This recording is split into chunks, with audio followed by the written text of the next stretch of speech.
አድማስ ከአድማስ እስከ አድማስ ሀገር በቀል እውቀቶች እናነሳለን። ሀገር በቀል እውቀት ሲባል ምን ማለት ነው ሚለውን በስፋት እናያለን። ለማህበረሰብ ያበረከተው አስተዋጽኦ እንዴት ይታያል? ሀገር በቀል ቋንቋ ብለን የምንጠቀማቸው እውቀቶችስ የትኞቹ ናቸው? ለነባር እውቀት ወይም ደግሞ ለሀገር በቀል እውቀት አሁን ያለን ሰዎች መረዳትና አስተሳሰብ እንዴት ያለ ነው እና አሁን ካለንበት ዘመን ጋር ሀገር በቀል እውቀቶች ሊሄዱ ይችላሉ ወይም ማስተሳሰረን መሄድ እንችላለን ነው የሚለው የውይይታችን ወይ ደግሞ የዝግጅታችን ማዕከል ነው። በእነዚህ ጥያቄዎች ውስጥ በእነዚህ ጥያቄ አውድ ውስጥ ሀገር በቀል እውቀትን በስፋት እናነሳለን። እንግዲህ ሀገር በቀል እውቀት ሲባል ሰዎች ከኋላ ቀርነት ጋር ለማገናኘት ይሞክራሉ። በራሱ እውቀት ነው ወይ ብለው የሚጠይቁ ሰዎች አሉ። እንግዲህ ሀገር በቀል እውቀት ስንል አንድ ማህበረሰብ በመኖር ሂደት ውስጥ የሚያገኛቸው የዕለት ተዕለት ችግሮቹን ሲፈታባቸው ሲያስተካክልባቸው የኖሩ የተለያዩ ልምዶች ናቸው። እንግዲህ በአፍ በጽሁፍ ሊተላለፍ ይችላል። በተረቶች፣ በሙዚቃዎች በተለያየ መንገድ ከትውልድ ትውልድ እየተላለፈ የሚመጣና የነበረን ችግር መቋቋሚያ ማህበረሰብ ይገጥመው የነበረውን ችግር እየተቋቋመ እየፈታባቸው የመጡ ናቸው። በተለያየ ጊዜ እየተቀያየሩ ሊመጡ ይችላሉ። ነገር ግን እየተላለፈ የመምጣት ነገራቸው በጣም በከፍተኛ ሁኔታ ሁሉም ዓለም ላይ ሊባል በሚችል ደረጃ አለ። ምናልባት ግን ከዘመናዊ ትምህርት መነሳት ጋር አያይዘው እንዲሁም ደግሞ ከቅኝ ግዛት በኋላ ባለው ሂደት ውስጥ በተለይ በአፍሪካ ሀገራት ላይ ሀገር በቀል እውቀቶች የመጥፋት አደጋ ደርሶባቸዋል ልንል እንችላለን። ሰፊ የሆነ የመጥፋት ምክንያቱም የትምህርት ፖሊሲ መቀየርና የተለያዩ ከቋንቋ መቀየር ጋር ቀድሞ እንግባባባቸው የነበሩ ቋንቋዎች በተለይ ቀኝ የተገዙ ሀገራት ላይ ከቋንቋቸው መቀየር ጋር ተያይዞ አብሮ የሀገር በቀል እውቀታቸው የጠፋበት በደብዛዛ ሁኔታ ያለበት ሁኔታ እንዳለ መረዳት ይቻላል። አስፍተን ግን እናያለን ሀገር በቀል እውቀት ምንድነው የሚለውን ማለት ነው። ስለዚህ በመኖር ሂደት ውስጥ ያገኘናቸው ችግራችንን ስንፈታባቸው የቆየናቸው ሀገር በቀል እውቀቶች ዛሬ እንዴት ያለ ደረጃ ላይ ይገኛሉ የሚለውም ዛሬ የውይይታችን ማዕከል ነው። ሀገር በቀል እውቀት ግን ምንድነው የሚለውን በስፋት እናንሳው። እንግዲህ ማህበረሰብ በተለያየ መንገድ ችግሮቹን እየፈታ ያመጣቸው ከትውልድ ትውልድ ያስተላለፋቸው የሚለው ትንሽዬ መግቢያ ነው። አስፍተን ግን እንየው። እንግዲህ ሀገር በቀል እውቀት ስንል ከሁለት ቃላቶች ጥምር ነው አይደል? ሀገር በቀልና ያው ሶስትም ታደርጊው ትችላለሽ። ሀገር በቀልና እውቀት ሁለት ሀገር በቀልና እውቀትን ለያይተን ብናያቸው እውቀት በራሱ ምን ማለት ነው? እውቀትስ ምን ሲሆን ነው እውቀት የሚባለው የሚለውን ነገር ትንሽ ትርጓሜ ምናምን እንደሰማነው ካነበብነው ሲሉ ከሰማነው መስጠት እንችላለን። ለምሳሌ እውቀት የሚባለው የተተገበረ አይደል? የተተገበረ ወይ ጥበብ የሚባለው የተተገበረ እውቀት ነው። እውቀት ደግሞ ስለ አንድ ነገር ያለን ግንዛቤ ነው። ስለ አካባቢያችን ያለን ግንዛቤ፣ ስለ ተፈጥሮ ያለን ግንዛቤ፣ እንዲሁም ተፈጥሮን የምንመራበት እንዲሁም እርስ በርስ እንትን የምንልበት ስለ ራሳችን ያለን ግንዛቤ እውቀት ወደሚለው ጽንሰ ሐሳብ ይወስደናል። ይህን እውቀት ደግሞ ተግብረን ደግሞ መሬት ላይ ስናውለው ደግሞ ጥበብ ይባላል አይደል? የተተገበረ እውቀት ማለት ጥበብ ማለት ነው። ስለዚህ እውቀት ማለት ስለ ተፈጥሮም ስለ አካባቢያችን ያለን ግንዛቤ ተፈጥሮን የምንመራበት መንገድ ነው ካለን ሀገር በቀል ሲሆን ደግሞ አንድ ማህበረሰብ በራሱ ተፈጥሮን የተረዳበትን መንገድ እዛው ማህበረሰቡ በሚያውቀው ልክና ስፌት ሰፍሮ የሚገልጽበት መንገድ ነው ማለት ነው። ከአካባቢ ይለያያል ማለት የአንድ ማህበረሰብ የራሱ የግንዛቤ ውጤት ነው ማለት ነው። አሁን እንደ ኢትዮጵያ ብንይዛት እንደ ሀገር ብናያት የራሷ ሀገር በቀል እውቀቶች አሏት ስንል በራሷ ልጆች ተፈትሸው ያለፉ እውቀቶች አካባቢን በተመለከተ ተፈትሸው ያለፉ ግንዛቤዎች እውቀቶች አሏት የራሷ የሆነ እያልን ነው። ተፈጥሮን የተረዳችበት መንገድ የራሷ የሆነ መንገድ አለው፣ ፓዝ አለው እያልን ነው ማለት ነው። ስለዚህ ሀገር በቀል ሲሆን ድላ ወደ ሰብሰብ ይላል፣ ስፔሲፊክ ይሆናል። እውቀት የሚለው ግን ዩኒቨርሳል ነው። ቅድም ስናወራም እንደነበረው ከስቱዲዮ ውጪ ማለት ነው። እውቀት ስንል ዩኒቨርሳል ዲፊኒሽን ነው ያለው። ስለዚህ ያንን ዩኒቨርሳል የምናጥብበት አንደኛው አውድ ደግሞ ሀገር በቀል የሚለውን ቅጥያ ስንጠቀም ነው። ስለዚህ ሀገር በቀል ሲሆን ወደ ሰብሰብ አድርጌው ወደ ተወሰነ ቦታ የሆነ መልክዓ ምድር ላይ ያሉ ሰዎች ወደሚል ጽንሰ ሐሳብ ይጎትትሻል ማለት ነው። መልካም እንግዲህ ሀገር በቀል እውቀቶች ስንል እንዳልነው እንግዲህ ውጤታማነታቸው በራሱ ተፈትኖ ያለፈ ነው። አሁን ብዙ ጊዜ እኮ አይደል የተለያዩ የእውቀት ውጤቶች ወይም ደግሞ የምርምር ውጤቶች እንደዚህ ይወጣሉ።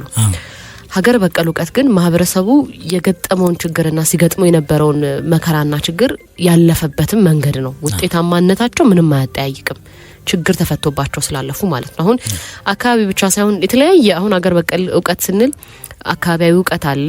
ችግርን መፍቻ መንገድ እኮ የራሳችን መንገድ አለን አይደል? ለምሳሌ ግጭቶችን የምንፈታባቸው የተለያዩ መንገዶች አሉ። እነዛ በራሳቸው ሀገር በቀል እውቀቶች ናቸው።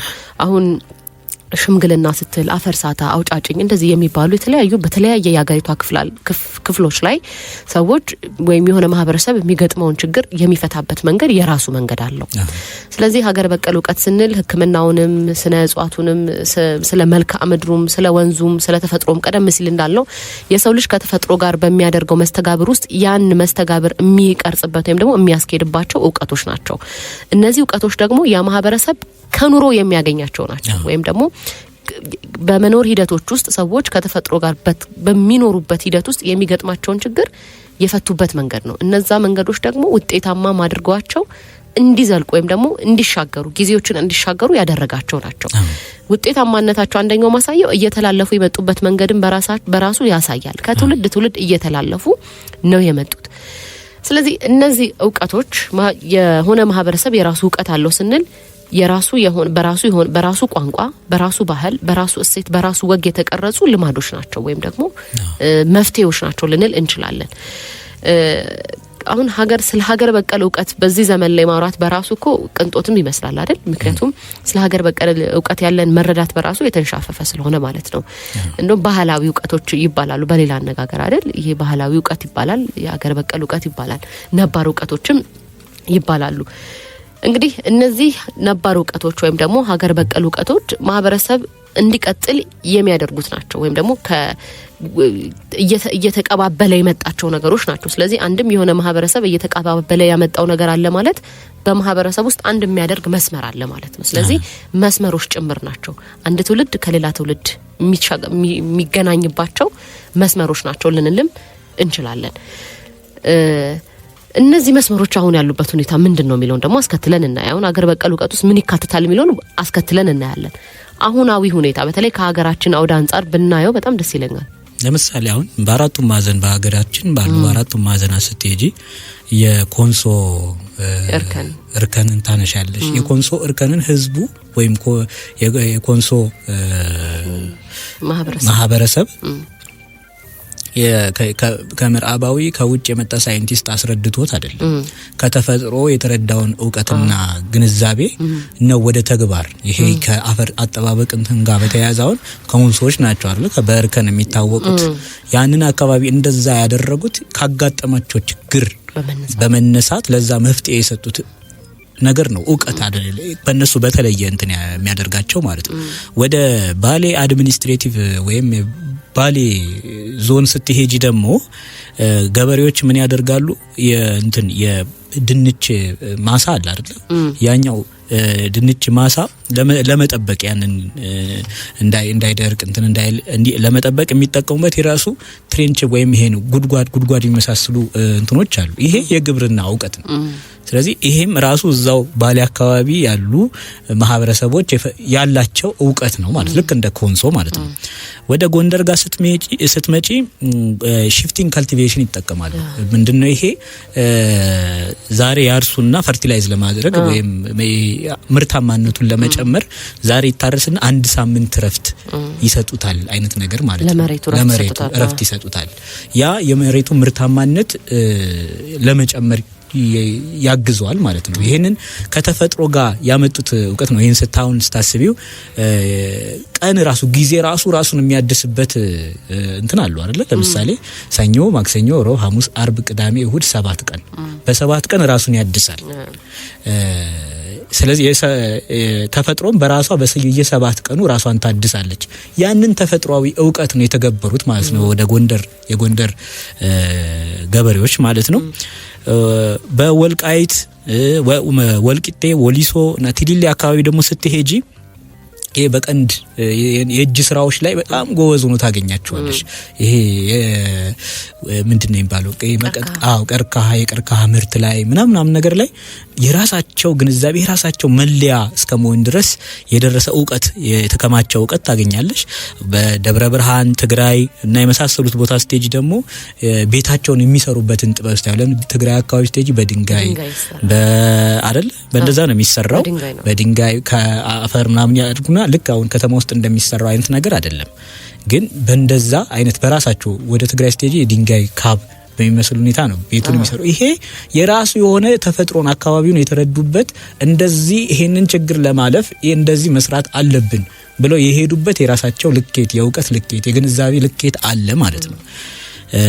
በተመሳሳይ የአክሱምና የላሊበላንም ውቅራ የአክሱም ሐውልትንም ስታይ የላሊበላንም ውቅራ አብያተ ክርስቲያናት ከድንጋይ ከአንድ ድንጋይ ተፈልፍለው መሰራታቸውን ስታይ ይሄ አርኪቴክቸር ተብሎ በዘመናዊ ትምህርት ውስጥ የሚጠቀሰው አሁን ዘመናዊ የሚለው ራሱ የራሱ የሆነ ባለፈው አንድ ጊዜም ስናነሳው ነበርና የራሱን ጥያቄ የሚያስነሳ ቢሆንም ግን ይሄ ጥበብ ቀድሞ ኢትዮጵያ ውስጥ እንዳለ እዛ አካባቢ የነበሩ ኢትዮጵያውያን ይሰሩት እንደነበር ትረጃለሽ ማለት ነው። ስለዚህ እነዚህን ዕውቀቶች ነው ሀገር በቀል ብለን የምንጠቅሳቸው። በተጨማሪም በነገራችን ላይ ከሕክምና አንፃር እኮ የሚነሳ ነገር አለ አይደለ? አሁን በባህላዊ ሕክምና በስፋት አለ። አሁን እንደውም በየመገናኛ ብዙሃኑ ማስታወቂያዎቻቸውን እንሰማለን። እኛ ጋር ለተለያዩ በሽታዎች መፍትሄ የሚሆኑ መድኃኒቶች አሉ ሲሉ እነዛን በዘመናዊ ሕክምና ወይም ደግሞ ቀደም እንግዲህ ዘመናዊ የሚለውን ነገር መቼም በትምህርት ጥቅስ ውስጥ አድርገን እንጠቀመውና ያው እየተግባቡ አሁን ይሄ የዘመናዊ ሕክምና ውጤቶች አይደሉም። በተለያየ መንገድ ከቤተሰቦቻቸው የሚቀበሉ አሉ። አሁን አብዛኞቹ የባህል ሕክምና ላይ የሚሰሩ ሰዎችን ስታይ ወይ ከቤተ እምነቶቻቸው ነው የወሰዱት ወይ ደግሞ ከቤተሰቦቻቸው ሲዋረሷቸው ወይም ደግሞ ሲተላለፍላቸው የመጣ ዕውቀት ነው። በአንድም ሆነ በሌላ መልኩ ግን ለብዙ በሽታዎች ፈውስን ሲሰጡም ታያለ፣ ሲያድኑም ታያለና አሁን ላይ እንደውም በጣም ሰዎች እየለመዱት የመጡ ነገር ያለ ይመስለኛል የባህላዊ ሕክምና ጋር መሄድ። እንግዲህ የተለያዩ ሀገር በቀል ዕውቀቶች የተለያዩ ዕውቀቶችን ተጠቅመው ነው የሚሰሯቸው። ከእጽዋት ከስራ ስር በመጠቀም ነው ለተለያዩ ህመሞች መድኃኒት የሚሰጡት እነዚህ ባለሙያዎችና ግን አሁን እንደዚህ አይነት ሰዎችን እንኳን ስታይ ከሆነ ከጥንቁልና ጋር የማያያዝ ይሄ ከሰይጣናዊ አሰራር ጋር የማያያዝ ነገርም ይታያል። በነገራችን ላይ በተለይ ሕክምናው ላይ ያሉ ሰዎች እናስታውሳለን አይደል? የኮቪድ በመጣ ጊዜ የሐኪም አበበች እኛ ጋር መፍትሄ አለ ለኮቪድ የሚሆን እንደዚህ የሚል በተለያየ መልኩ በሶስት አይነት መድኃኒቱን አዘጋጅተናል የሚል በእርግጥ ሐኪም አበበች በየጊዜው በተለይ ሀገር በቀል ዕውቀቶች ላይ በጣም ከሚሰሩ ከሕክምናው አንፃር ከእጽዋት ዙሪያ ላይ ባሉ ነገሮች ላይ በጣም ከሚሰሩ ሰዎች መካከል አንደኛዋ ናቸው። ማድነቅም ያለብን ይመስለኛል። በአንድም ሆነ በሌላ መልኩ ያለውን አመለካከት በመቀየር ደረጃም ጥሩ እየሰሩ ያሉ ሰው ናቸው። ምክንያቱም ይታወቃል ለሀገር በቀል ዕውቀት ያለን መረዳት ልክ አይደለም። በተለይ ደግሞ ከሕክምናው ጋር ከባህላዊ ሕክምናና ባህላዊ ሕክምና በሚያመጣቸው መፍትሄዎች ዙሪያ ያለው አስተሳሰብ ደግሞ ቀደም ሲል እንዳለ ከባዕድ አምልኮ ጋር የማያያዝ ከሰይጣናዊ አሰራር ጋር የማያያዝ ነገር ስላለው ፈተናው በጣም ከፍተኛ ነው። ግን የኛ ማህበረሰብ ለዘመናት ሲኖር ይሄ ዘመናዊ የሚባለው ሕክምና ከማወቁ በፊት ግን ይገጥሙ የነበረውን የተለያየ ህመምና በሽታ ይታከምበት የነበረባቸው ወይም ደግሞ መድኃኒት ፈውስ ያገኝባቸው የነበሩ እነዚህ ጥበቦች ናቸው። አንድም ሆነ በሌላ መልኩ ጥበብ ናቸው። ግን ለራሳችን የምንሰጠው አመለካከትና ለራሳችን የምንሰጠው አመለካከት ስንል ለባህላችን ለእሴታችንና የኛ ሰዎች ተመራምረው ልንል እንችላለን እኮ ምርምር ነው በነገራችን ላይ አይደለ? ዝም ብሎ ዕውቀት አይፈስም እኮ የሆነን መድኃኒት የሆነን እጽዋት ለሆነ ነገር መድኃኒት ነው ስትለው ፈትነው የተለያየ መንገዶችን አልፈ ጭምር ነው ወደዛ የምታመጣቸውና በዛ መልኩ ታልፈው መፍትሄ የሚሆኑ ነገሮችም ሲመጡ እነዛን ሰሪዎች ይሄ ባለጆች የማለት የተለየ አመለካከት በእነሱ ላይ ማኖር የተለመደ ነው። ሐኪም አበበችን በአንድም ሆነ በሌላ መልኩ በተለይ የማህበራዊ ትስስር ገጾች የሚያደንቃቸው ወይም ደግሞ ጥሩ ነው የሚላቸው እንዳለ ሁሉ አሁን ሐኪም አበበች ብለን ስናነሳ በሳቸው ውስጥ በጣም ብዙ የሚወከሉ የባህል መድኃኒቶች የባህል ሕክምና ባለሙያዎች እንዳሉ በጣም ግንዛቤ ውስጥ እንዲከትሉን እንፈልጋለን አድማጮችና በሳቸው መናገር ውስጥ እንደዛ አይነት ስራ ላይ ያሉ ሰዎችን በሙሉ ስራቸውን የሆነ አፈር ከድሜ የሚያስገጥ ይሄ እንዴት አንደርማይን የማረጋ አይነት ነገር ይታያል በእኛ ማህበረሰብ። አንድም ነገር ይሁን ካለማወቅ ካለመረዳትና ሌላው ግን የኖርንበት ወይም ደግሞ ከኛ ቀደምት የነበሩ አባቶቻችንና እናቶቻችን ይታከሙበት ህክምና መፍትሄ ያገኙበት የነበረው መንገድም ያ እንደሆነ መዘንጋትም ይታያል። እንግዲህ የግሎባላይዜሽን ካመጣቸው ነገሮች አንዱ የራሳችንን ነገር እንድንጥል አይደል የሚያደርገን የነበርንበትን የኖርንበትን ያ ባህላዊ ነው ወይም ደግሞ ኋላ ቀር ነው እንድንል ያደርገናል። እና ግን ስንኖርባቸው መፍትሄ ሲገኝባቸው የነበሩ ነገሮች ናቸው። ቢቻልና ቢሆን እንደውም እኮ አሁን ካለው ዘመን ጋር አቀላቅሎ ይሄ ዘመናዊ ከሚባለው የህክምና ጥበብ ጋር አቀላቅሎ ራሱን የቻለ ትልቅ ነገር ማምጣት ይቻላል አይደል? ግን የአይነት ነገርም አይታይም። ዘመናዊ በመትላቸው ሐኪሞች ደረጃ ያሉ ለባህላዊ ሐኪሞች ያለውን መረዳት ስታይ፣ ለባህላዊ ህክምናና በአጠቃላይ ለሂደቱ ያለውን አስተሳሰብ ስታይ ልክ ያልሆነ ነገር እንዳለ የተንሸዋረረ ነገር እንዳለ ያስረዳል። አገሪቷ ላይ ያሉ የነበረ ማህበረሰብ በዚህ ሲታከም ያልነበረ ሁላ እስኪመስል የተለየ ልክ ያልሆነ አተያይ ባህላዊ ህክምና ወይም ደግሞ ለሀገር በቀል ህክምና ያለን አመለካከት በጣም እንትን ያለ ነው አይደል? ሰዎች እኮ ራሳቸውን ሲያማቸው ዳማከሴ ያርግበት ጤና አዳማር እነሱም እኮ አንድ በነገራችን ላይ የሀገር በቀል እውቀት ውጤቶች ናቸው አይደል? ጤና አዳም የሚባለው ነገር ምች መድኃኒት እንደዚህ እየተባለ የሚነገሩ መድኃኒት ዳማከሴ እያልክ የምትናገራቸው ነገሮች ለሚያምህ ህመም መፍትሄ እንደሆነ የታወቀው እኮ ስለኖረበትና ኖሮበት ደግሞ መፍትሄም ስላገኘበት እያስተላለፈው የመጣው እሴቱ ወይም ደግሞ እውቀቱ ነው። ዝም ብሎ የመጣ ነገር አይደለም። ግን ለነዛ ነገሮች ያለን አመለካከት በተለይ ዘመናዊ ትምህርት ተምረናል ብለን የምናስብ ሰዎች በጣም ልክ ያልሆነ ነው። አንድ ጥናታዊ ጽሁፍ ሪፖርት ነው፣ ጥናታዊ ጽሁፍ እንኳን አይደለም፣ ለኢትዮጵያን ናሽናል ወርክሾፕ ተብሎ የተዘጋጀ አንድ ጥናታዊ ጽሁፍ ኢንዲጂነስ ኖሌጅ ሲስተምስ ኢን ኢትዮጵያ የሚል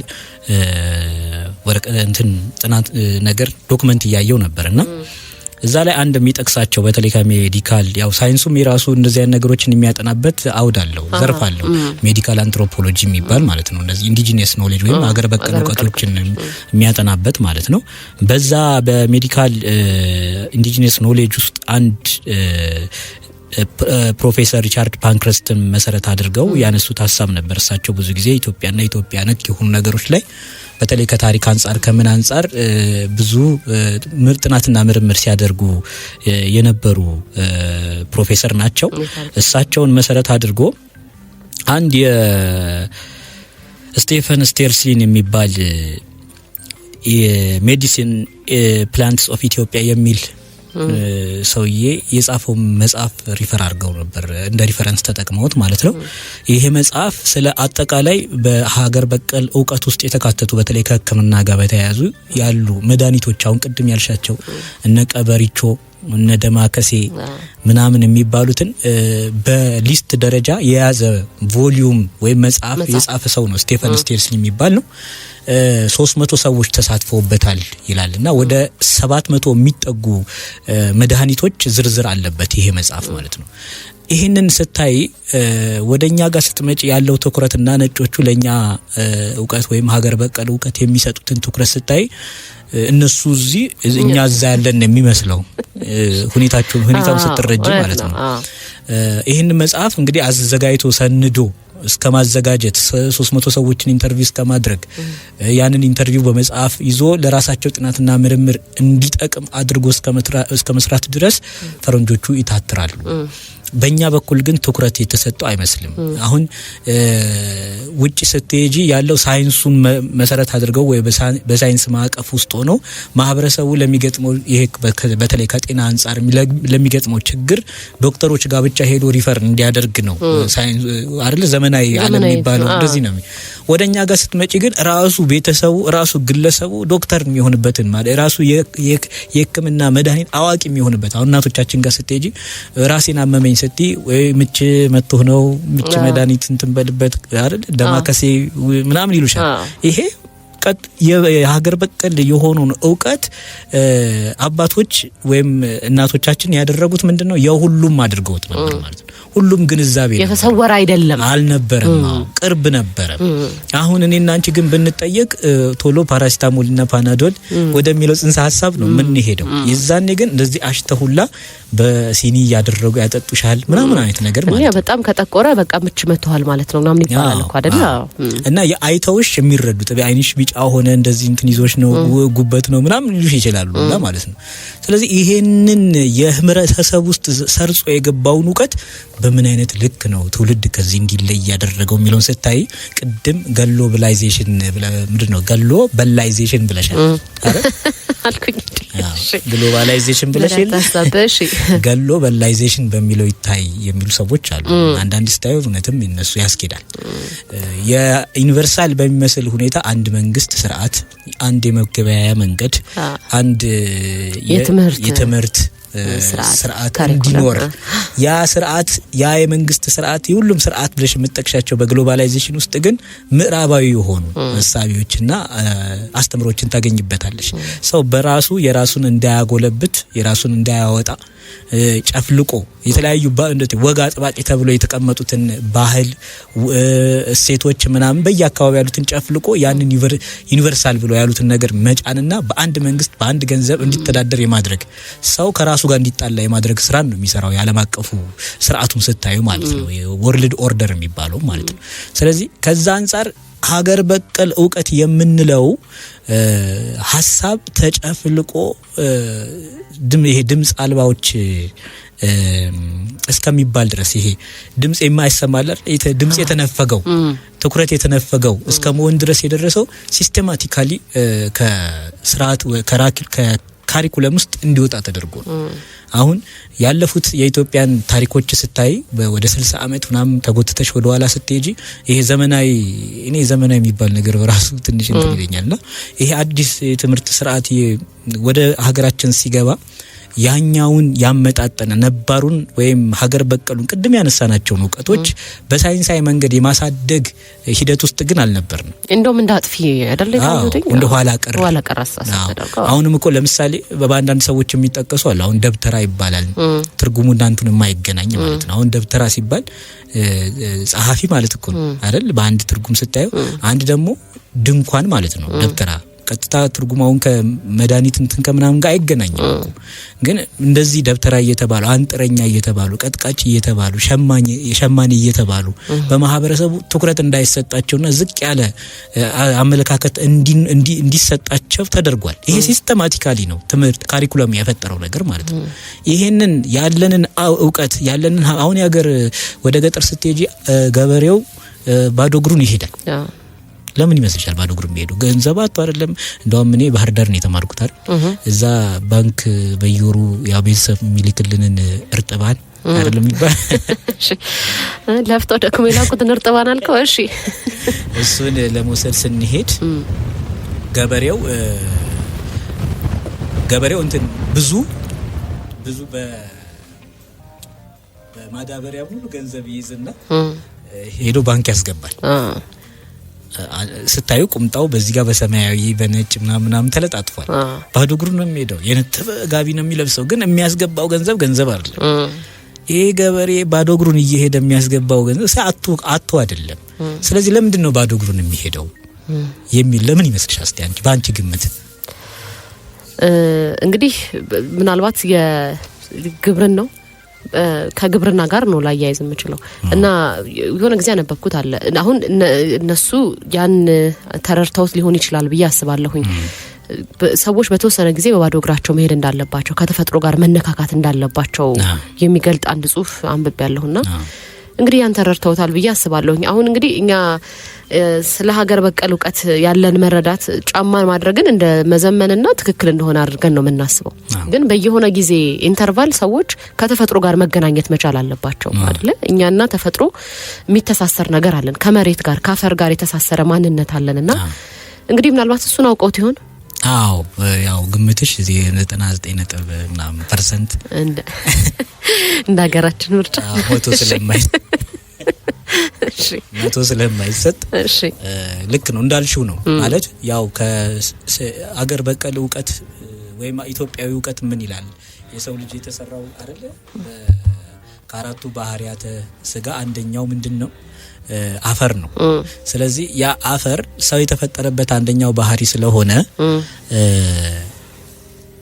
ሰውየው አፈር የሚለው ባህሪውና የመሬት ላይ ግራውንድ ላይ ያለው አፈር በተወሰነ ደረጃ የመሳሳብ ባህሪ አላቸው ለዛም ነው ብዙ ጊዜ ጫማ አድርጎ የሚሄድ ሰው ባዶ እግሩን መሄድ አይችልም። ምክንያቱም ያንን እንትን አቋርጦታል። አንዳንድ ጊዜ ደግሞ ይነዝርሻል፣ በር ስከፍቺ ምናምን ይነዝርሻል። ያ የሁለቱ የመሳሳብ እንትኑን ኔትወርኩ ሲቋረጥ ነው እና ያንን እውቀት ያውቀዋል ገበሬው። ማለት ገንዘብ አጥቶ ጫማ መግዣ መልበሻ አጥቶ አይደለም፣ ግን ያንን ተፈጥሯዊ ነገር ምክንያቱም ሀገር በቀል ወይ ኢትዮጵያ እውቀት የምትዩ ቅድም ያነሳናቸው ኮንሶን ምንም ጨምር ሳይድ ኢፌክት የላቸው። ያ ማለት ከተፈጥሮ ጋር ተስማምቶ ነው። ጥበብ ማለት ከተፈጥሮ ጋር መስማማት ማለት ነው። አሁን ምዕራቡ ጋር ስትሄጂ ግን ከተፈጥሮ ጋር እንደ ሌባና ፖሊስ አይነት መጫወት ነው። ገብቶሻል? ይሄ ሽንቁር የምትይው የአየር ንብረት ምናምን የምትይው አሁን እነሱ ሰልጥነናል ብለው ጥግ ድረስ የደረሱበት ውጤት ማሳያ ነው።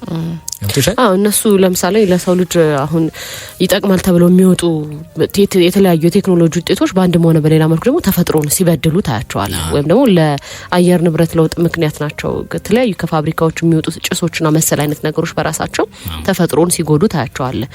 ስለዚህ ሀገር በቀል እውቀቱ ላይ ከተፈጥሮ ጋር የመናበብና የመሰናሰል ነገር አለው ነው። ስለዚህ ከተፈጥሮ ጋር መስማማት ነው ማለት ነው። ሀገር በቀሉ ከተፈጥሮ ጋር መስማማትን ትኩረት ሰጥቶ እንትን ይላል። አንደኛው ቅድም ያልኩሽ የገበሬው ማሳያ እሱ ነው። ሌሎችም አሁን ለምሳሌ ሜዲካል ላይ ብዙ ያነሳናቸው እጽዋቶችም ስራስሮችም የምታያቸው መድኃኒቶች ሁሉ ቀሞ ከማዘጋጀት ባለፈ ደግሞ ብዙ ጊዜ ኢትዮጵያዊ እውቀት ማህበራዊ እውቀት ያለው አይመስልም አይደል? አሁን በሶሺዮሎጂም ሶሻል አንትሮፖሎጂ ምናምን ስትይ በቃ ሳይንሱ ብቻ የሚያውቀው አይነት የትምህርት ዘርፍ ነው የሚመስለው። ግን ወደኛ ሀገር እውቀት ስታመጪው አባቶች ከዚህ በፊት ይመሩበት የነበረ ማህበረሰባዊ እውቀት አላቸው። እርስ በርስ ተጋምደው እርስ በርስ በፍቅር ይኖሩ የነበረበት ጊዜ ማለት ኢትዮጵያን እንደ ኢትዮጵያ ያቆዩበት የራሱ የሆነ እውቀት፣ የራሱ የሆነ ፍልስፍና፣ የራሱ የሆነ እይታ፣ አመለካከት የተገነባ በዘመናት ውስጥ የተገነባ በውጣውረዶች ውስጥ በውጣውረድ የታጀበ እውቀት ግን ነበራቸው። የተሰገበረ እውቀት፣ ማህበራዊ እውቀት ማለት ነው። አሁን እዚህ ሜዲካሉ ምናምን ታዩ ከዛ ወደ ማህበረሰባዊ ራሱ ስንመጣ ማህበረሰቡን ያዋቀሩበት የሰሩበት ንጥረ ነገር በራሱ ፍልስፍና አለው። አሁን ያንን ከካሪኩለም አድርጎ ወደ ትምህርት ስርዓት ውስጥ ማስገባት ግን አልተቻለም። እንደውም ይልቁኑ ኋላ ቀርነት ያለ መሰልጠን አይነት እነዚህ ቅጥያዎች የተሰጡት ሰዎች አመለካከታቸው ዝቅ ያለ እንዲሆን በተለይ በትውልዱ አሁን ባለው ትውልድ ዘንድ ዝቅ ያለ አመለካከት እንዲኖረው ተደርጓል። ግን ኢትዮጵያ እንደ ኢትዮጵያ ከፍም ብላ መታየት የምትችለው በእነዚህ የራሷን ነገር ማጎልበት ስትችል ነው። ይህንን ያደረጉ ሀገራት ብዙ ውጤታማ ነገሮችን አይተዋል። አሁን ምስራቁን ይዘሽ ስትሄጂ እነ ህንድ እነ ቻይና የምታያቸው የራሳቸውን ነገር አይተው ሳይንሳዊ አድርገው በማምጣት ነው አሁን ያሉበት ደረጃ ላይ እየደረሱት። እንደኛ ደግሞ ስትመጪ ደግሞ ብዙ ነገሮች ትኩረት አልተነፈጋቸውም። ይልቁን ያኛውን የዘመናዊ በሚል ስያሜ ሰጥቶ ያንን ትውልዱ ላይ መጫን ነው እየተደረገ ያለው ማለት ነው። ምናልባት በኢትዮጵያ የዘመናዊ ትምህርት የተጀመረበትን ጊዜ ወደ ኋላ መለስ ብለህ በታሪክም ስታይ የዘመናዊ ትምህርቱ አጀማመር በራሱ ኋላ ቀር በሚል ነው የወል ስም የሰጣቸው የነባሩ እውቀቶቹን ማለት ነውና እንደውም ሀገር እንዳታድርግ ያደረጋት ሀገር ወደፊት እንዳትራመድ ያደረጋት እነዛ አይነት መሰል እውቀቶች ናቸው የሚል ስሁት መረዳት ነው የማህበረሰባችንን ውቅር በራሱ ያዛባው አይደለ?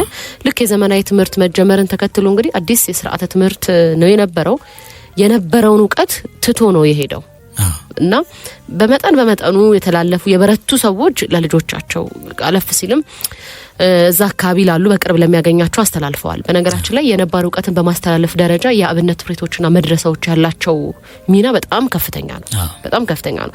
የሃይማኖቱን ሰዎች ወይም ደግሞ ለሃይማኖት ካህናትን ወይም ደግሞ እንዴት ነው ኡስታዞችን እንደዚህ ከማውጣት ባለፈ ሀገር በቀልን እውቀትን በማሻገር ደረጃ ያላቸው ሚናና የነበራቸው ሚና በጣም ከባድና ትልቅ ነው ልንል እንችላለን። ስለዚህ እነሱን በማጣጣል ነው የጀመረው የኢትዮጵያ ዘመናዊ ትምህርት ጅማሮ። ልክ አይደሉም መሰልጠን ማለት ልክ የአውሮፓውያንን የትምህርት ስርዓት መከተል የምዕራባውያንን የትምህርት ስርዓት መከተል ነው የሚል እሳቤ በጣም ሰፍኖ ስለነበረ እነዛን የማጥፋት ባንድም ሆነ በሌላ መልኩ እንደውም የቤተ እምነቱ ሰዎች ሊመሰገኑም ሊደነቁም ይገባል ብዬ አስባለሁ። በእስልምናውም በክርስትናውም ዓለም ያሉ ይሄ መድረሳ የምትላቸው የአብነት ፍሬት የምትላቸው እነዛን ዕውቀቶች ይዘው እንዲወጡ ያደርጋቸዋል። አብዛኞቹ እኮ የባህል ሕክምና የሚሰሩ ሰዎችን ስታይ ምንጫቸውን ስታይ ወይ የሆነ የመድረሳ ባክግራውንድ አላቸው ወይ ደግሞ በአብነት ትምህርቶች ውስጥ ያለፉ ሰዎች ናቸው። ሃይማኖቱን ከመማር ባሻገር ይሄ ከእጽዋት ጋር ከተፈጥሮ ጋር ከስነ ፈለክ ጋር ያላቸው በራሱ መረዳት ከፍ እያለ እየተማሩ የሚወጡባቸው መድረኮች ናቸው። ዞሮ ግን በዘመናዊ ትምህርት ውስጥ ነባር ዕውቀት የሚባል ነገር አልተካተተም። እውነት ለመናገር እኛም ተምረን ባለፍንበት ስታያቸው ስለ ነባር ዕውቀቶች ያለን መረዳት ያን ያህል ነው፣ ብዙም አይደለም። እንደውም ኋላ ቀር እንደሆነ ነው የሚታሰበው። ኢትዮጵያ በተባለም ሀገር ኋላ ለመቅረቷ እንደ ማሳያ ከሚጠቀሱ ነገሮች አንዱ እነዛም ተደርገው ሲነሱ ታያለ። ግን ደግሞ የራሳቸውን ሀገር በቀል ዕውቀት ተጠቅመው ይቅርታ አድማጮች፣ የራሳቸውን ዕውቀት ተጠቅመው ያደጉ ሀገራትን ስታይ እነ ጃፓን እኮ የዚህ ማሳያዎች ናቸው። እነ ቻይና እነ ኢራን የምትላቸው ሀገራት በተለይ የምስራቁ ዓለም የራሳቸውን ዕውቀትና ሀገር በቀል ዕውቀት ተጠቅመው ከዘመናዊ ከሚባለው ስርዓት ጋር አሰናስለው በመሄድ ነው አሁን ያለውን ማንነታቸውን የሰሯቸው። ሕክምናቸውን ብታይ አይደል እኛም ሀገር ኮን የቻይና የደረቅ መርፌ እንትን እኮ ይሰጣል አይደል? ያ ከቻይና የመጣ የቻይናዎች ሀገር በቀል ዕውቀት ውጤት ጭምር ነው። ከራሳቸው ሀገር አልፎ ለሌሎች ሀገራት እንኳን የአንድ የሕክምና መንገድ ሆነው ሲሰጡ ታያለ። የኛ ጋር ግን ስትመጣ ያይለን ያን አስተሳስረን ብንሄድ ኖሮ ዛሬ የት ልንደርስ እንችላለን የሚለው ነገር ስታይ እነሱ ያልደረሱበት ደረጃ ላንደርስ እንችላለን ብለህ ታስባለህ እኮ። ስለዚህ እኛ እንደወረደ የአውሮፓውያኑን የትምህርት ስርዓት ወይም ደግሞ የምዕራባውያኑን የትምህርት ስርዓት ተቀብለን ነው የመጣ ነው። ያኛ የራሳችንን ጥለናል። ስለዚህ መሀል ሰፋሪ ነው የሆነው። ወይ በጣም እንደነሱ አልሆንም ወይ ደግሞ እንደራሳችን አልሆንም። መሀል ላይ የዋለለ ትውልድና የዋለለ ማንነት እንዲኖረን አድርጓል ብዬ ነው ማስበው። ስለዚህ ለነባር ዕውቀቶች የነበረ ወይም ደግሞ ለሀገር በቀል ዕውቀቶች የሚሰጠው አተያይና መረዳት ይሄ ዘመናዊ የምትለው ትምህርት ያን በማጣጣል ስለጀመረ እንደዛ አይነት ባለሙያዎች እንኳን ገሸሽ እንዲደረጉ ነው የተደረገው አይደል? እንዳይኖሩ ጭራሽ ሌላ ስም እንዲሰጣቸው ቀደም ሲል አንተ ያልከው ይሄ አንጥረኛ እንደዚህ የሚባለው ይሄ ከቀደም ሲል ስንለው እንደነበር በተደጋጋሚ ከጥንቁልና ጋር ከሰይጣናዊ አሰራር ጋር እንዲገናኙ ነው የተደረገውና ሌላው ይቅርና አይደለም የነሱ ሙያቸውንና ዕውቀታቸውን ሊያስቀጥሉ ይቅርና እንደ ግለሰብ በማህበረሰብ ውስጥ በራሱ የመኖር እንትናቸው ራሱ ተገፉ እንዲኖሩት ተገለው እንዲኖሩ አይነት ነገር ነው የሚደረገውና ከእጽዋት ጋር የሚያደርጉትን ትግል ከመድኃኒት ለማምጣት የተለያየ መፍትሄ ለማምጣት የሚያደርጉትን የዕለት ተዕለት ውጣ ውረድ ይሄ ዘመናዊ የምትለው የትምህርት ስርዓትና ዘመናዊ የትምህርት ስርዓትን እናካሄዳለን በሚሉ ሰዎች የዳቦ ስም እንዲሰጣቸው ተደርጎ እንደ ሰው እንኳን እንዳይኖሩ ተደርገው ራሳቸውን ችሎ የሆነ ራሳቸውን ነጥለው የራሳቸውን ዓለም ይዘው እንዲሄዱ ነው የሆኑት። አሁን ነው ስለ ባህላዊ ሕክምና እኮ በመገናኛ ብዙሃን ደረጃ ማስተዋወቂያ ሁሉ ምን ሰማው እንጂ የተለመደ አልነበረም። አሁን ላይ እንደውም እስቲ ባህላዊ ሕክምና ላይ ሞክር የሚልም አተያይ እየመጣ ይገኛል። ያ ማለት ምን ማለት ነው? ዘመናዊ ሕክምናው ብቻ በራሱ በቂ አይደለም ወይም ደግሞ መፍትሄ እየሰጠ አይደለም አይደለ? ስለዚህ ወደ እነዛ የመመለስ ነገርም ያስፈልጋል። ግን ሀገር የራሷ ማንነት አላት። የፈለገ ከምዕራባውያኑ የሚመጣ ነገር ቢኖርም ግን ደግሞ እኛ የኖርንበት ማንነት መቻ ይሄ ማንነት የተሰራው በነዛ ዕውቀቶችም ጭምር ነው። ዛሬ ያለው የማህበረሰብ ማንነት የተሰራው በነዛ ዕውቀቶችም ጭምር ነው። ባዕድ የሆነ የማህበረሰብ አኗኗር ዘይ ስታመጣለት ከዛ ጋር ይጋጭና አሁን ዛሬ ላለንበት የማህበረሰብ ቀውስ እኮ ምክንያቱም አንደኛ እሱ ነው አይደል? እንደ ትውልድ ኢትዮጵያዊ ማንነታችን አለ ወይ ብለህ እኮ ስትጠይቅ የለም አይደል? በጣም ይሄ አፈንጋጭነት በጣም የተወደደበት ዘመን ነው። ጋጠወጥነት ልክ የሆነበት ዘመን ነው። ማህበረሰብ ምን ይለኛል፣ እናቴ ምን ይለኛል፣ አባቴ ምን ቤተሰብ ምን ይለኛል የማይል ትውልድ ነው የተፈጠረው። የኛ ትውልድ ይሄ ነው። አንድን ነገር ሳረግ እኔን ያስደስተኝ እንጂ ቤተሰብ፣ ማህበረሰብ፣ ሃይማኖት የምትላቸው ነገሮች አያገባቸውም የሚል አይነት ትውልድ ተፈጥሯል። ለዛ ነው በእለት ተእለት እኮ በማህበራዊ ትስስር ገጾች በጣም ከኛ ማንነት ያፈነገጡ ነገሮችን እያየን እንደ ልክ እና ደግሞ ጥሩ ነገር እንደተሰሩ ደግሞ ሲሸለሙም ታያቸዋል። በስድብ የሚታወቁ ሰዎች በእንደዚህ ተጽዕኖ ፈጣሪ ተብለው ሲሸለሙም ታያቸዋል እነዚህ ሰዎች። ስለዚህ ይሄ የነበረው ዕውቀታችን ማህበረሰብን ያረቀው ነባር ዕውቀቱ ሕክምናው ላይ ብቻ አይደለም። ቀደም ሲል አንተም ስትል እንደነበረው ማህበረሰብ የሚባለውን ስነ ልቦና የጋራ የሆነ እሴት በምግባር ይሄ በሃይማኖት በመሰል አይነት ነገር ተሳስሮና ተከባብሮ ይኖር የነበረን ማህበረሰብ የሰራው ያነባር ዕውቀት ነው። ዛሬ ከዚህ ነባር ዕውቀት በተጻራሪ ያለ ነገር መጥቶ ሲያፈርሰው ታየዋለህና የነባር ዕውቀቶች ተሸርሽሮ መጥፋት አሁን ላለው የማህበረሰብ ቅርጽ ልክ ያልሆነ ከማንነት የተፋታ የማንነት ቅርጽ እንድንይዝ አድርጎናል ብዬ አስባለሁ። ብዙ ጊዜ በተለይ በቅኝ ግዛት ውስጥ የነበሩ ሀገራት ችግራቸው አሁን እኛ እያስተናገድን ወይ እኛ ወይሄርንበት ወዳለንበት መንገድ ነው አሁን እነሱ በፊት ይኖርበት ሰፈር እያደረጉ ያሉት ማለት ነው። እኛ አሁን በቅኝ ግዛት ጊዜ በተለይ ባለፈው ስናነሳቸው የነበሩ ጸሐፊያን አሉ አፍሪካዊ ጸሐፊያን ዘ ዴቪል ኦን ዘ ክሮስ የሚል መጽሐፍ የጻፉት ንጉጊ ዋ ቲዮንጎ የሚባሉ ኬንያዊ ሲገልጹት የአፍሪ ኮሎኒያሊስት ባህሪና በተለይ በቅኝ ተገዢዎች ላይ ያደርሱት የነበረውን ግፍ ስታይ ከማንነት ቀውስ ውስጥ እንዲገቡ ያደረጋቸው አንደኛ የነርሱ የሚሉትን አስተሳሰብ ይዘውት የመጡትን ነገር ለመጫን የሚያደርጉት ሙከራ ነውና በዛ ቀውስ ውስጥ ነው የወደቁት ማለት ዘ ሪቨር ኢን ቢትዊን የሚል መጽሐፍ ጽፈዋል እኚህ ሰው እና ይሄንን የሚያሳዩሽ መጽሐፎቹ የሚያሳዩሽ ጠቅላላ አውሮፓውያኑ ወደዚህ ወደ አፍሪካ ምድር ሲመጡ ይዘውት የመጡት አስተሳሰብ የነሱን የኑሮ ዘዬ አምጾ ሲጭኑ በነባር በተባለው ዕውቀት ላይ ጥላ አጥልቶ እንዳይታይ አድርጎት አሁን ላለው የማህበረሰባዊ ቀውስ ውስጥ እንዲገቡ ያደረጋቸው እሱ ነው። ኢትዮጵያ እንደ ሀገር ስታያት በቅኝ ግዛት ውስጥ ያልነበረች ነጻ ሀገር ነች።